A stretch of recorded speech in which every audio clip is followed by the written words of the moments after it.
Terima kasih Anda masih bersama kami. Bagi Anda yang baru saja bergabung, kami hadirkan kembali 3 berita utama hari ini.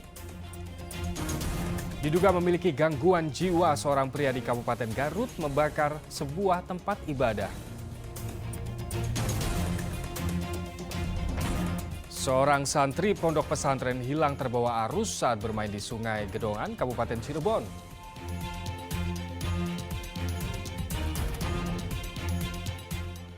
Kasus pembunuhan berantai, seorang anak tiri tersangka Wawon selamat dari pembunuhan karena menolak ikut bersama tersangka ke Bekasi.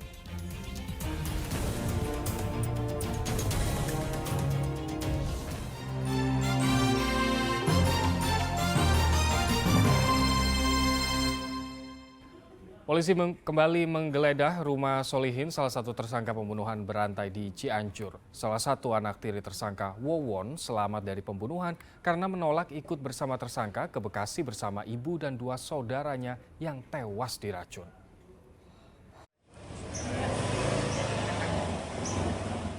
Sejumlah anggota polisi dari Polda Metro Jaya menggeledah dan menyita sejumlah barang bukti dari rumah tersangka Solihin alias Duloh di Kampung Babakan Mande, Desa Gunung Saru, Kecamatan Ciranjang, Kabupaten Cianjur. Barang bukti yang disita terkait dengan ritual penggandaan uang yang dijanjikan tersangka kepada korban-korbannya berupa kain kafan, kartu ATM, dan celurit. Apa aja Bu barang yang diamankan oleh pihak polisi? Ada celurit, ada kain kapan, ATM. Saat penggeledahan itu Bu kira-kira berapa petugas Bu yang masuk? Nggak tahu juga, banyak pokoknya mah. Yang menggeledah lemari gitu banyak.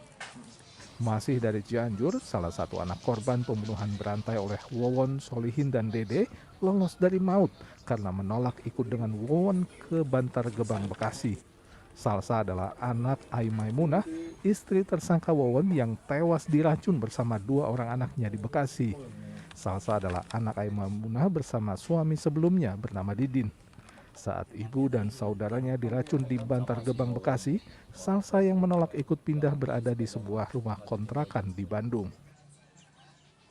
Bapak sendiri tahu kalau misalnya selama ini Pak Wawon dengan anak-anak Bapak dibawa ke Bandung, tahu? Enggak, tahunya dari ini, Oca. Tahu dari Salsa. Dari Salsa, dia udah bilang sendirian katanya. Dikontrakan, mama kemana? Masih kakak bawa ke Bekasi. Tapi Oca di mana? Katanya di Bandung. Bandungnya daerah mana? Kalau saya udah patuh katanya.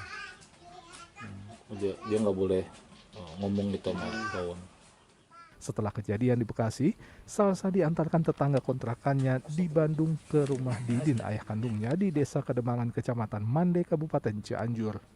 Salsa sedih dan terpukul mengetahui ibu kandung dan saudaranya meninggal diracun Wawon. Sekarang udah pulih kelihatannya gitu. Kalau sebelumnya?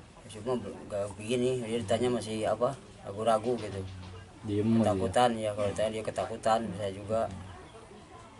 Harapan saya kalau udah ketangkap itu orang bikin apalah, bikin setimpal aja lah itunya, hukumannya gitu.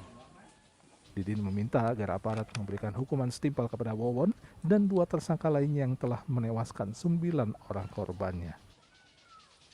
Rendra Gosali melaporkan dari Kabupaten Cianjur. Ya, korban pembunuhan berantai asal Garut Siti Fatimah hari Selasa diautopsi tim kedokteran forensik Polda Metro Jaya. Autopsi jenazah dilakukan dengan membongkar kembali makam korban.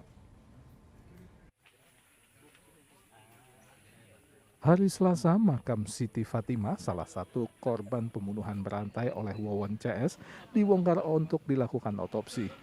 Warga desa sekitar makam di Desa Rancabada, Kecamatan Pakenjeng, Kabupaten Garut, telah bersiap sejak pagi untuk membantu proses pembongkaran makam. Warga selama ini hanya mengetahui almarhumah meninggal akibat kecelakaan di perairan Bali. Kemarin sore komunikasi sama Pak Kapolsek, katanya hari ini mau ada pembongkaran makam, mau di otopsi katanya gitu. Siti Fatimah. Cuma dia masa kecilnya di sini, setelah dewasa besar sedikit, nggak dewasa besar sedikit dia ikut ke kakak iparnya di desa Sukamulya, masih kecamatan Pakenjeng. Nah jadi kita di sini sebagai warga kurang tahu perkembangan kesananya itu. Tahu-tahu pas kembali udah jadi jenazah. Katanya dia nyusul suaminya ke Bali, ke Mataram. Nah, pas dia mau pulang ke sini dari Bali itu, dia menceburkan diri ke laut dari kapal gitu. Hal senada juga diakui keluarga almarhumah Siti Fatimah yang juga telah bersiap di Polsek Pakenjeng untuk bersama-sama mengikuti proses pembongkaran makam dan otopsi. Keluarga saat korban dikabarkan meninggal dunia akibat tenggelam di Laut Bali kaget karena selama ini mengetahui Siti Fatimah bekerja di Arab Saudi sebagai pekerja migran. Keluarga tak menyangka Siti adalah korban pembunuhan berantai oleh Wawon CS. Keluarga sebetulnya sama sekali itu tidak mengetahui ada hubungan antara korban dengan para pelaku. Keluarga itu menganggap kan korban itu ada di Arab Saudi yang berjalan paling pulang kan ke Garut. Tapi tiba-tiba di bulan Februari, awal Februari itu di pertengahan Februari itu ada pemberitaan yang menyampaikan ada salah satu wanita yang dinyatakan bunuh diri di perairan Bali itu di kapal. Di situ dituliskan nama Siti asal Garut. Gitu. Kemudian keluarga mencari dan mencocokkan, ternyata dari ciri-ciri fisik dan lain sebagainya itu keluarga mengenali cocok bahwa itu adalah almarhum Siti yang korban pembantaian Wowo itu. Pembongkaran makam almarhumah Siti Fatimah dan autopsi atau ekshumasi jenazah dilakukan tim kedokteran forensik Polda Metro Jaya. Keluarga mengizinkan otopsi untuk membuktikan tuduhan pembunuhan yang dilakukan oleh tersangka Wawon, Solihin, dan Dede.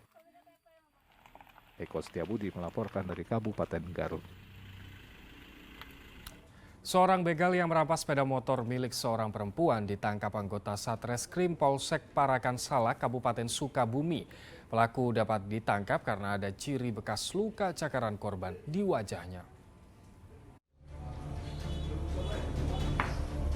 Dengan tangan terborgol, AS tersangka pembegalan sepeda motor di Bojong Asih, Kecamatan Parakan Salak, Kabupaten Sukabumi berjalan menuju ruang pemeriksaan Polsek Parakan Salak. AS ditangkap karena merampas sepeda motor korban bernama Aprilia yang sedang berangkat kerja Senin lalu. Tersangka memukul korban hingga pingsan dan mengambil sepeda motornya.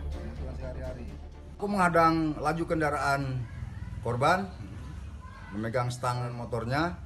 Selanjutnya korban terjatuh. Pelaku menodongkan sebilah pisau. Sempat terjadi pergumulan antara pelaku dan korban.